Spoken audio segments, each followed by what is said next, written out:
tinokuchingamidzai kuchechi yeChrist Embassy yepamhepo yatinoita muchishona.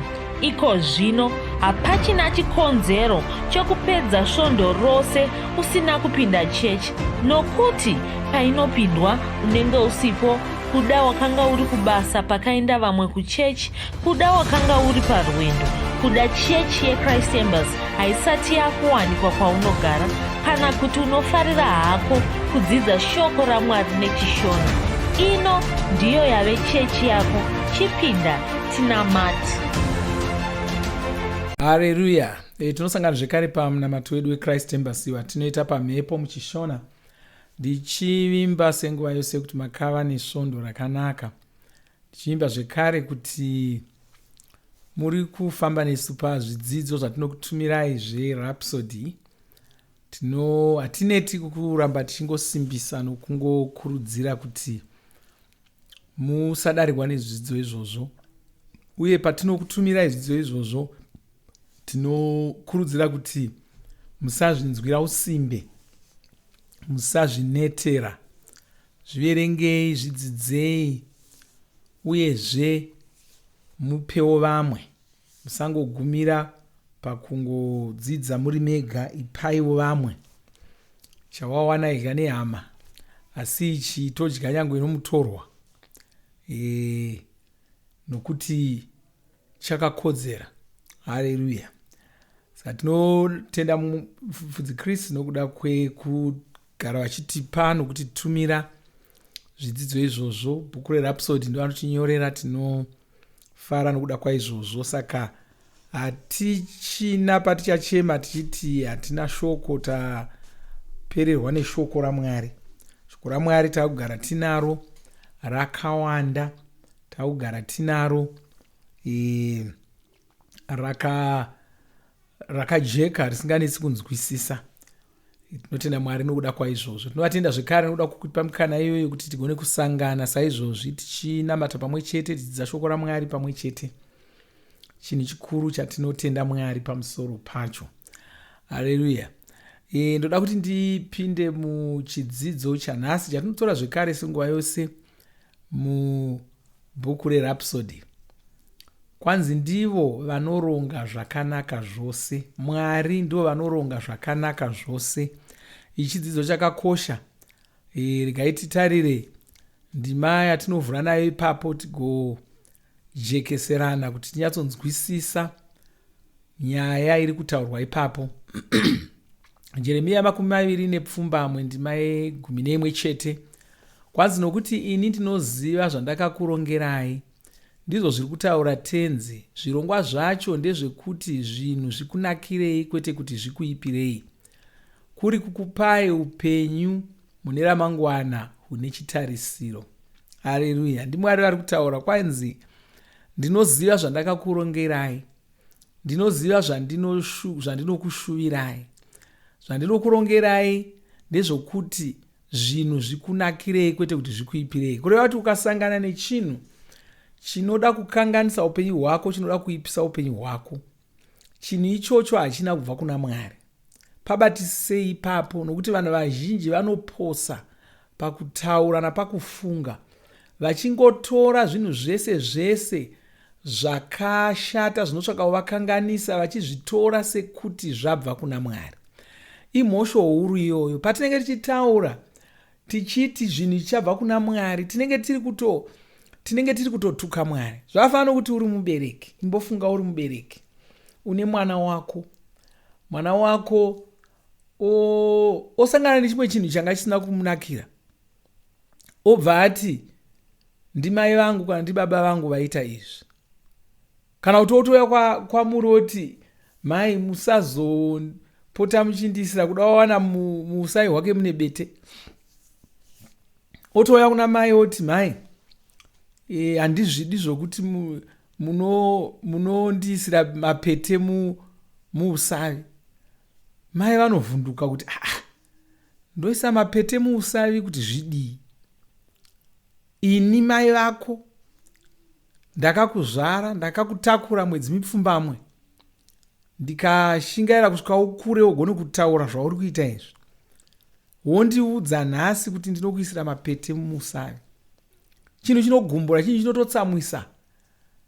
Vamwe vabereki munobva matogura ukama kana ukatoita saizvozvo. Mwari muberekiwo, kana ukati wafirwa woti Mwari vatora hama yangu, Mwari mandifungireiko, manditorera hama yangu, manditorera mai vangu, manditorera baba vangu, manditorera mwana wangu, watova puma uroika. Ukaenda kumunhu ukati wanditorera mwana wangu, handiti uroyi hwaumupuma, ndiwo akadya mwana wangu ndiwo wandigira mwana wangu, watomupuma uroika.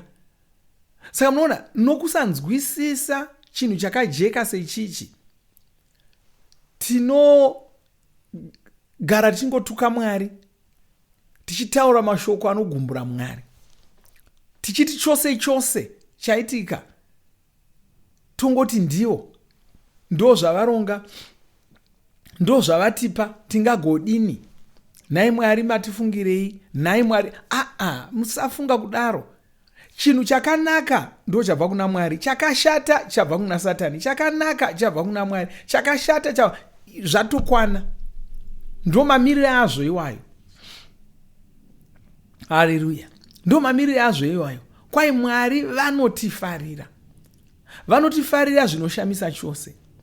Ivo vakatipa zvinhu zvose, vakatiita madzishe, tinotonga munyika yavo, vakatipa kururama kwavo, vakatipa mazano avo, vakatiita vanhu verudzi rwavo, vakatipa zita ravo. Izvi zvinotaridza kuti vanotifarira zvikuru. Munhu akakupa zita rake, wakufare kuti zikanwa nezita rangu, shandisa zita rangu. Munhu kuda mukasanzwisisa kuti kana chiti wapuwa zita zvinorevei. Ngatitorei kuda somukuru wenyika. Mukuru wenyika oti kwauri, ikozvo mukuru wenyika watinaye ndiva Mnangagwa. Kuda vokutora voti iweweka ndinokupa zita rangu, waakunzi Mnangagwa, famba hako uchiti ini ndinoi Mnangagwa. Vanhu vakauya kwandiri vachiti pane munhu watasangana naye achiti anonzi Mnangagwa, achiti mwana wenyu, ndizvo here? Ndinoti hongu, mwana wangu, hongu anonzi Mnangagwa. Wotanga kufamba uchishandisa zita ravo. Hausi kuti vaMnangagwa shamwari yangu, hausi kuti vaMnangagwa ndinovaziva, hausi kuti ndakambotaura navo. Wakutofamba uchita somwana wavo, wapuwa zita ravo. Paunosvika handiva Mnangagwa. Haleluya. Wapuwa zita rake, wakupa zita rake. Ndo zvatakaitwa naMwari. Mwari vakatipa zita ravo. Nyika kana yoda kuona Mwari yakutarira kwatiri, nyika kana yakuda kuona Jesu yakutarira kwatiri, mweya yetsvina ichitiona inoona Jesu. Takapiwa zita raMwari, takapiwa zita raJesu. Haupi zita rako kumunhu wausingafariri, haupi zita rako kumunhu waunovenga, haupi zita rako kumunhu wausina hanya naye. Hautodi kungopa zita rako kumunhu wese wese, ko kana akarishatisa. Asi Mwari havana kutarira izvozvo. Kwai saka vanhu vangatambura havo, asi Mwari havasi ivo vanenge vari kuvatambudza kudai. Mapisarema 33:3 ndima 5 inoti, nyika izere pfuma yaJehovha. Pfuma iyi ndiyo yavanoda kuti munhu wose awane, angava murume, angava mukadzi, kana mukomana, kana musikana. Mapisarema 13 ndima 11 chete ine mufaro wainotaura pamusoro pawo. Uyu mufaro watinowana kana tiri pana Mwari, tiri parudyi rwaMwari. Kureva kuti Mwari vane tsitsi.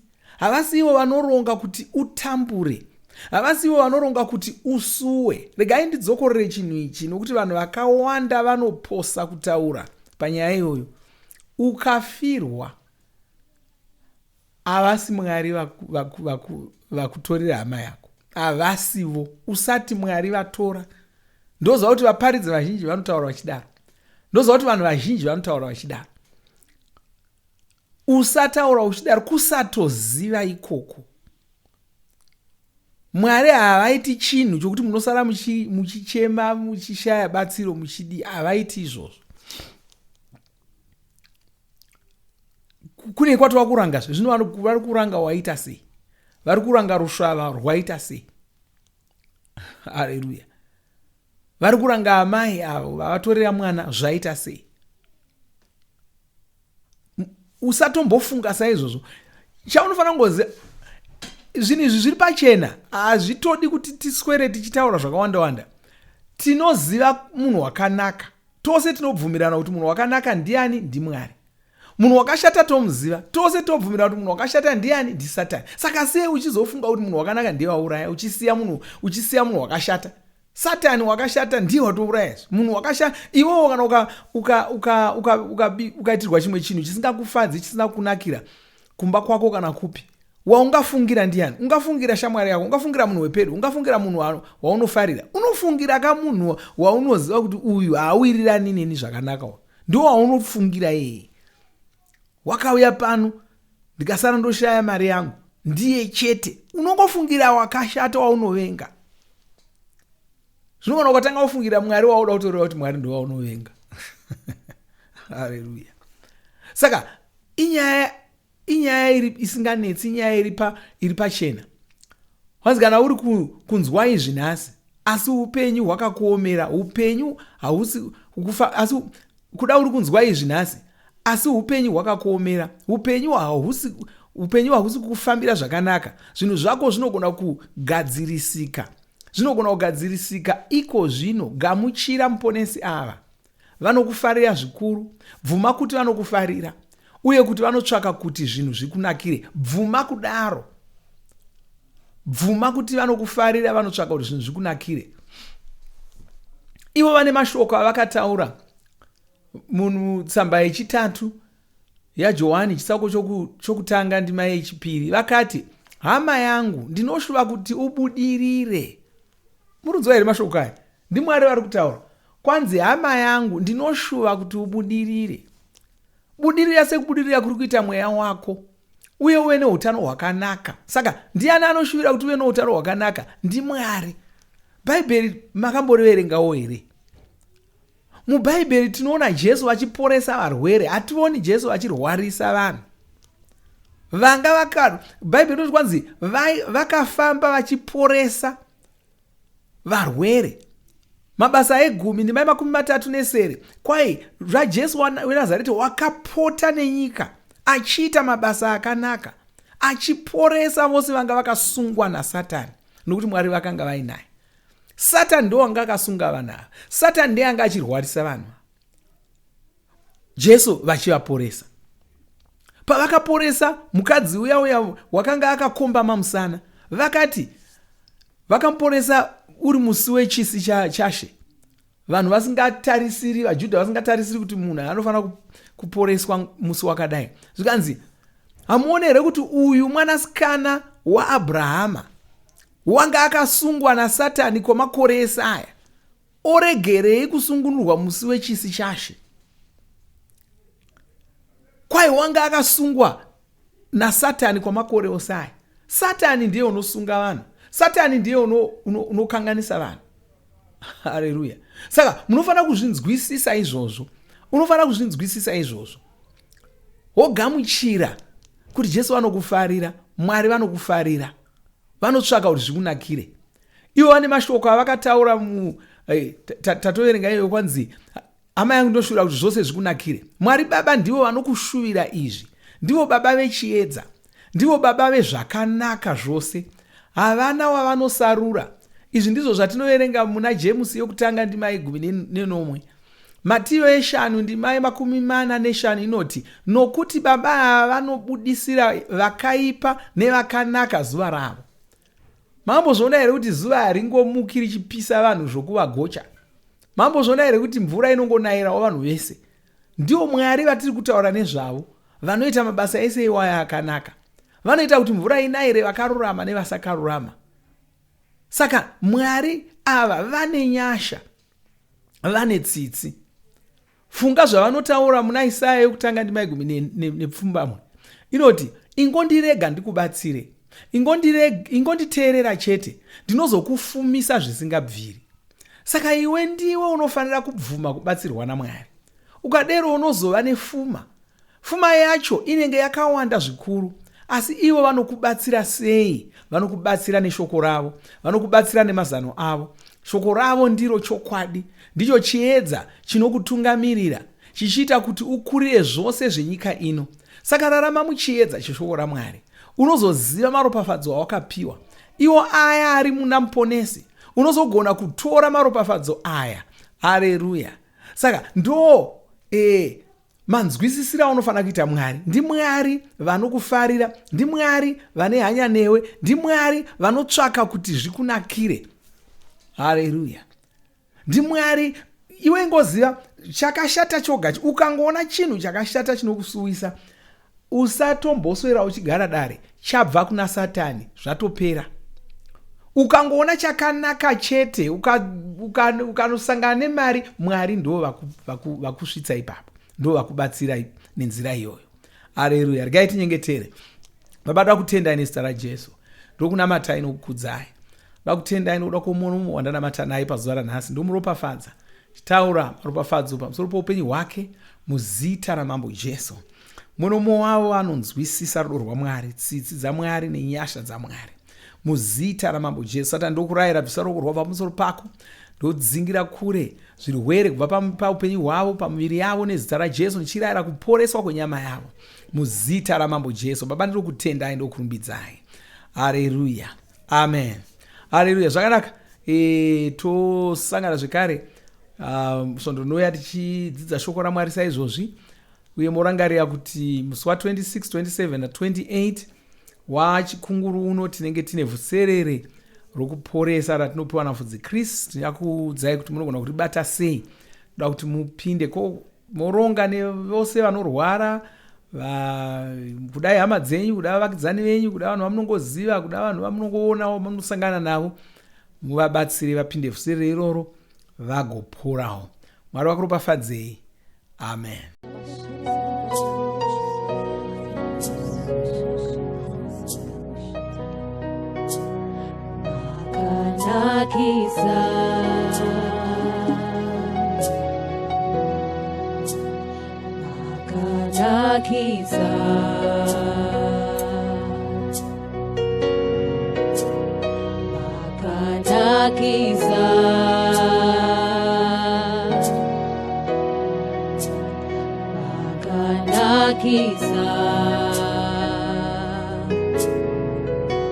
Unodzidzira zvakanaka,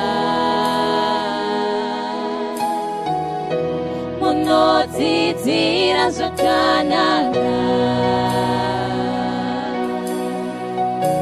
unodzidzira zvakanaka,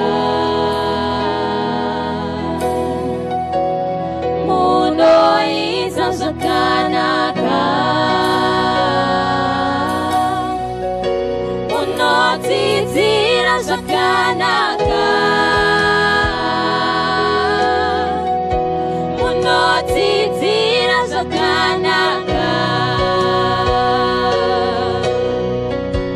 unodzidzira zvakanaka, unoita zvakanaka.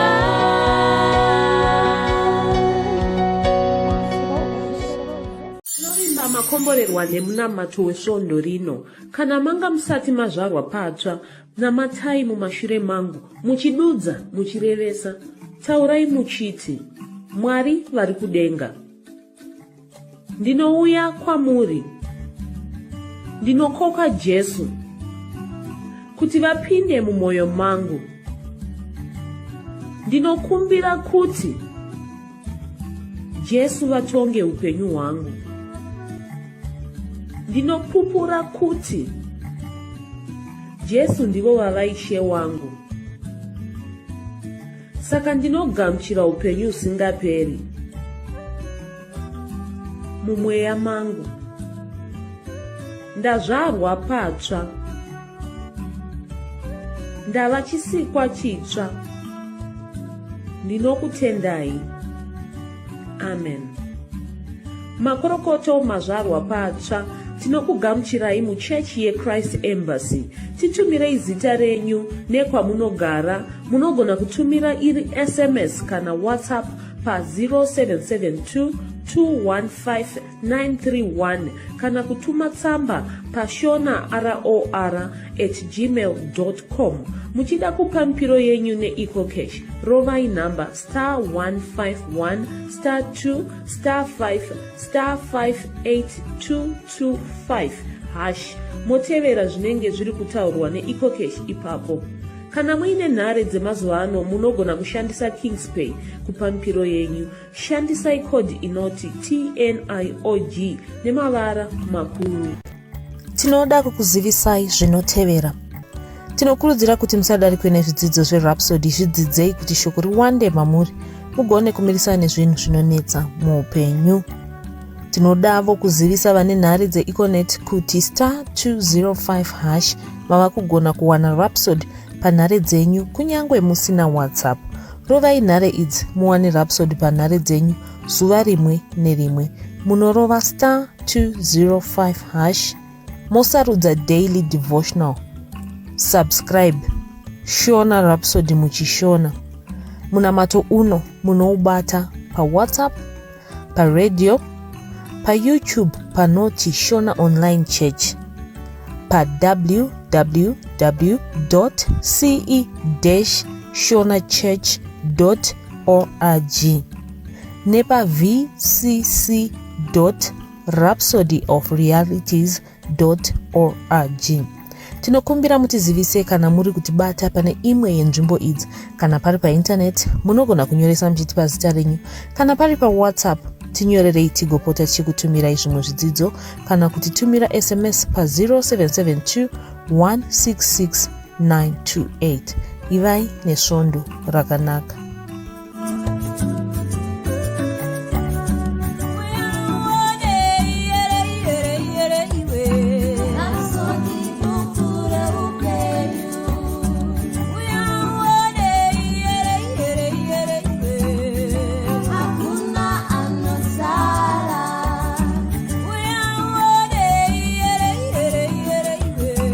Rhapsody.